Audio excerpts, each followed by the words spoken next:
Example 2, solve. This is a quadratic and a quadratic equation.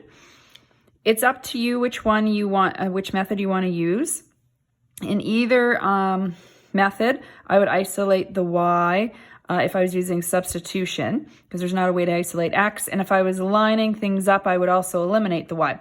I'm going to use the elimination method just as more practice on this one.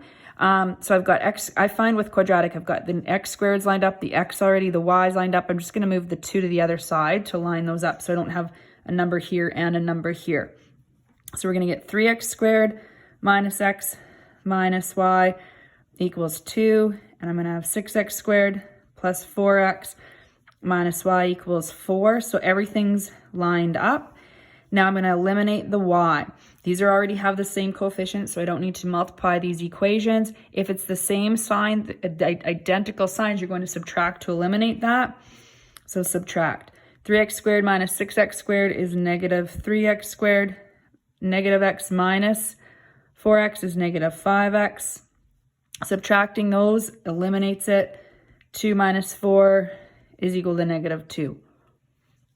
Now let's solve this quadratic. I'm going to move things so that I have a positive x squared. So I'm going to move everything to the right. Minus 2 stays the same, and I'm going to factor it. So I know these have to be 3x and x. I know one sign's positive, one sign's negative.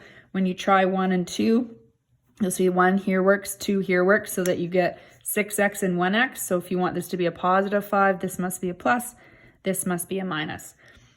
X is equal to 1/3, x is equal to negative 2. Now we must find the y values. It does not matter which equation. I'm going to pick the first one since I've got a little bit smaller numbers.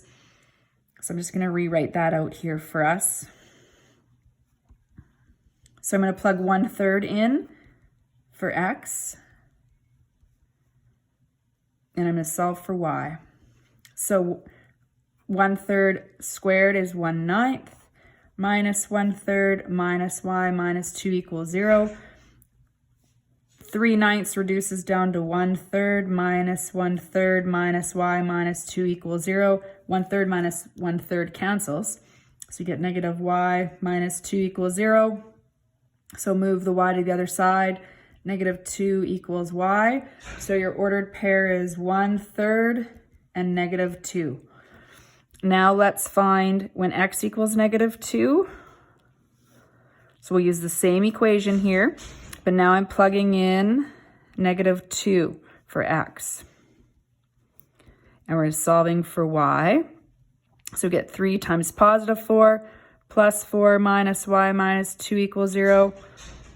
So I get, oh, oops, sorry, I put a 4 here. This should be plus 2. Okay. And so now we're going to get 12 plus 2 minus y minus 2 equals 0.